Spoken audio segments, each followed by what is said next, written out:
So let me officially address you on the outcome of the day's Executive Council meeting held today, the 14th day of July 2022, at the new Executive Council chambers here in the Ochudo Centenary City, Abakaliki. First is a minor ESCO reshuffle. The former Senior Special Assistant to the Governor of EBONYI State on Environment, Prince Sunday Ugwocha, was in ESCO sworn in as a substantive commissioner. He was deployed as Commissioner for Housing and Urban Development. Of course, former Commissioner for Housing and Urban Development, Honorable Chief Clement Weke, was redeployed to the Ministry of Project Monitoring. Honorable Mark Onu, who was until now SA Youth Mobilization, was redeployed as SA to the Governor on Drug Control. Two other SAs, Njoko Zeminam, who was SA on solid mineral, is to be reassigned by the Deputy Governor to another office. The same thing is applicable to Ofoke Kyrian Emeka, who was until now SA on a change. He is to be reassigned to another office by the Deputy Governor.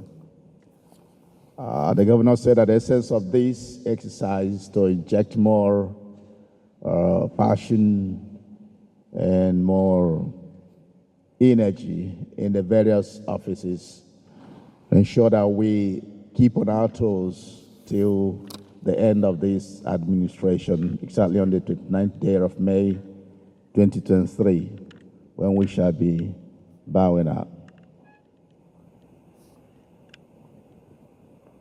Number two is approval to hand over King David University of Medical Sciences, Uburu, in EBONYI State to the federal government.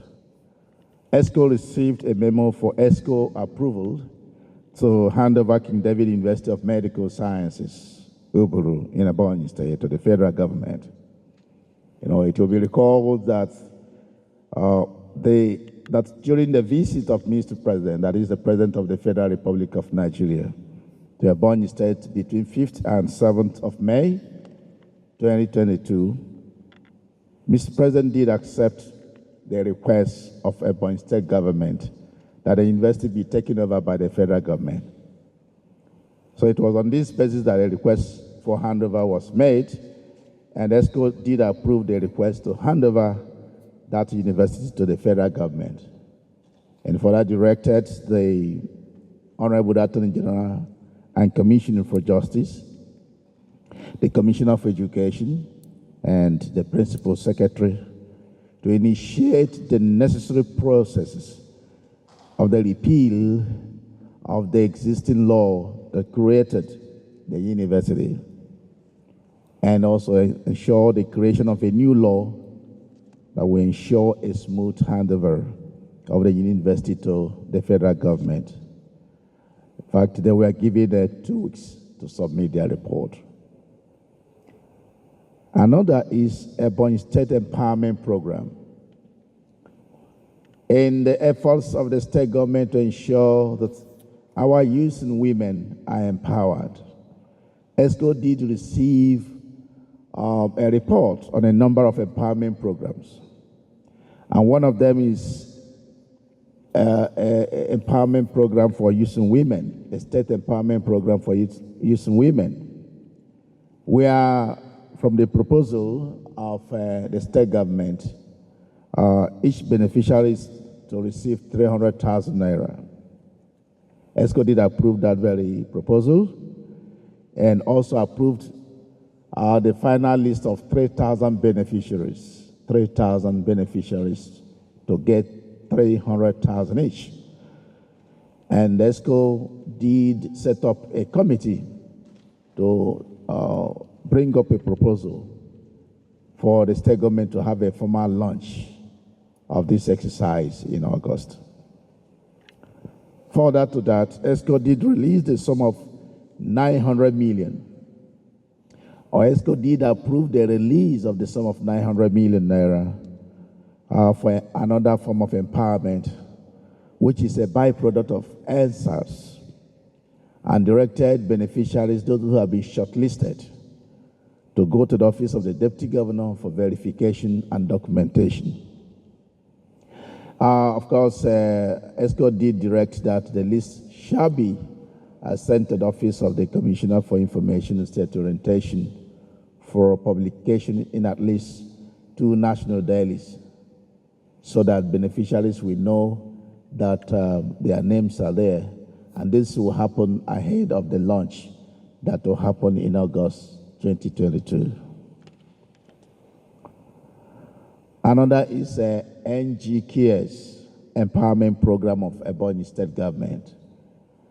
ESCO released a sum of 900 million, again, for the NGKS program. And the targets are the farmers, SMEs, market men and women, youths, chambers of commerce, public works volunteers, and these funds shall be disbursed through the CSDA, the FADAMA, and MSMEs, which shall be under the Ministries of Human Capital Development, Agriculture, and Commerce and Industry. And the chairman of the committee is the Commissioner for Finance and Economic Development, Mr. Orlando Weze, while the Deputy Governor of EBONYI State will supervise the exercise.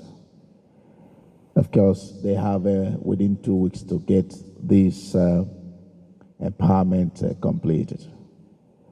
A report on increase in the rate of rape in EBONYI State. ESCO reviewed the unfortunate increase in the rate of rape in EBONYI State and commended the Office of Her Excellency, the wife of the Governor, and the Ministry of Women Affairs and Social Development for a very beautiful job they are doing in this regard. ESCO directed that there should be no sacred cow in the enforcement of the laws on rape in EBONYI State. ESCO did direct also that the Ministry of Health, Ministry of Information and State Orientation, the Office of the SA Student Affairs, Office of the SA Strategy, and Office of the SSA Religious and Welfare Matters, for them to carry out aggressive campaigns against rape in public institutions, including churches, schools, markets, and other public places. ESCO also noted the submissions made on increased use of hard drug in the society and designated Ms. Mark Ono to head the campaign against hard drugs and to go to all joints where they drink, beer parlors, and even marketplaces to ensure that he does enforce the laws against use of hard drug. And in doing this, he's expected to liaise with the security agencies and the Bubago security outfit to ensure that perpetrators are apprehended. We also took a brief on the trip of government officials to Rwanda. ESCO received this brief on the trip of government officials to Rwanda and directed the commissioners for investment, trade and investment, health, and environment to formalize the memorandum of understanding with Zipline. Zipline is the company that they are having a memorandum with, and to ensure that the project is a health project, to ensure that it takes off in the state from the 1st of August 2022. Another is a proposed bill for law to establish public complex commission. ESCO received a proposal for bill to establish for a bill to establish public complaints commission, and ESCO did direct the committee already constituted that is chaired by the Honorable Attorney General to review the bill and bring report in the next Executive Council meeting. It may interest you to know that other members of that committee include the Commissioner for Information and State Orientation, which is secretary, or who is the secretary, the SSA Legal Matters, the Head of Service, the Permanent Secretary, Minister of Justice. These are the members of that committee.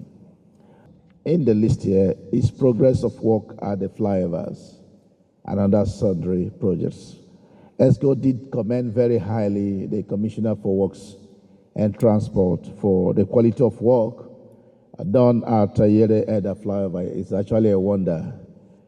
The one of Amasri flyover is so beautiful. The one of Bishop Michael Nashokro flyover is ongoing, is quite in progress. King Fidelis Mweze flyover is also in progress. The one that is leading to the international airport. And Calago flyover is in progress. And ESCO did urge the commissioner to ensure that they are completed by the end of August 2022. In the same vein, ESCO did commend the Commissioner for Trade and Investment for her efforts at the Salt City Estate, and does hope that works will be completed by the end of August 2022. In a nutshell, this is what we really discussed in the Executive Council.